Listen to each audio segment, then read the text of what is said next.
বসুন্ধরার এভারকেয়ার হাসপাতালেই চলছে বিএনপি চেয়ারপারসন বেগম খালেদা জিয়ার চিকিৎসা। তার শারীরিক অবস্থার খোঁজ নিতে সকাল থেকে রাত অবধি হাসপাতালের সামনে ভিড় করেন বিএনপির বিভিন্ন পর্যায়ের নেতারা। খালেদা জিয়ার সুস্থতা কামনায় দোয়া চান তারা। সিরাতাল মুস্তাকিমের রিপোর্ট। বেগম জিয়ার স্বাস্থ্যের খোঁজ নিতে সকাল থেকে রাত পর্যন্ত হাসপাতালের সামনে ভিড় করছেন বিএনপির নেতাকর্মীরা, আসছেন অন্য দলের নেতারাও। মহামান্য রাষ্ট্রপতি যে গতকালকে বিবৃতি দিয়েছেন তার জন্য দোয়া চেয়েছেন, পাশাপাশি আমাদেরকে খোঁজখবর নিতে বলেছেন এবং তিনি নিজেও টেলিফোন করেছেন, এই জন্য তিনি মহামান্য রাষ্ট্রপতিকে ধন্যবাদ জানিয়েছেন। ওষুধের থেকেও বেশি প্রয়োজন জনগণের দোয়া।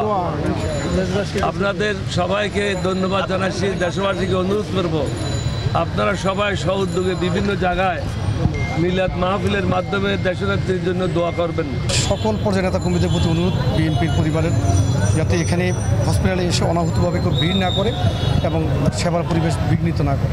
রাতে রাজধানীর এভারকেয়ার হাসপাতালে বিএনপি চেয়ারপারসন বেগম খালেদা জিয়ার স্বাস্থ্যের খোঁজ নিতে হাসপাতালে আসেন অন্তর্বর্তী সরকারের উপদেষ্টা ও রাজনৈতিক দলের নেতারা।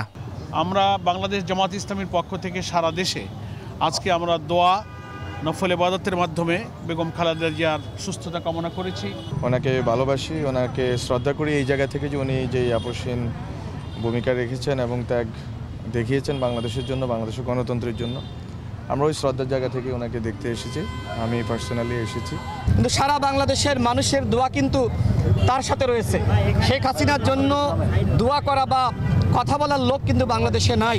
এছাড়াও সাবেক ক্রিকেটার তামিম ইকবাল বেগম খালেদা জিয়ার শারীরিক অবস্থা নিয়ে উদ্বেগ প্রকাশ করেন ও দেশবাসীর কাছে দোয়া কামনা করেন। যে উনি দেশের জন্য কত কিছুই করেছেন, উনি এখন অসুস্থ। আমি এটাই আশা করব আর রিকোয়েস্ট করব সবাইকে যে জিনিসটাকে পলিটিক্যালি ভাবে না দেখে সবাই ওনার জন্য দোয়া করুন যেন উনি তাড়াতাড়ি সুস্থ হয়ে যান। বেগম খালেদা জিয়া এখন এভারকেয়ার হাসপাতালের করোনারি কেয়ার ইউনিটে রয়েছেন। মেডিকেল বোর্ডের দেশি বিদেশি বিশেষজ্ঞ চিকিৎসকের তত্ত্বাবধানে সাবেকেই প্রধানমন্ত্রীর চিকিৎসা চলছে। সিরাতাল মুস্তাকিম, 21 টেলিভিশন, ঢাকা।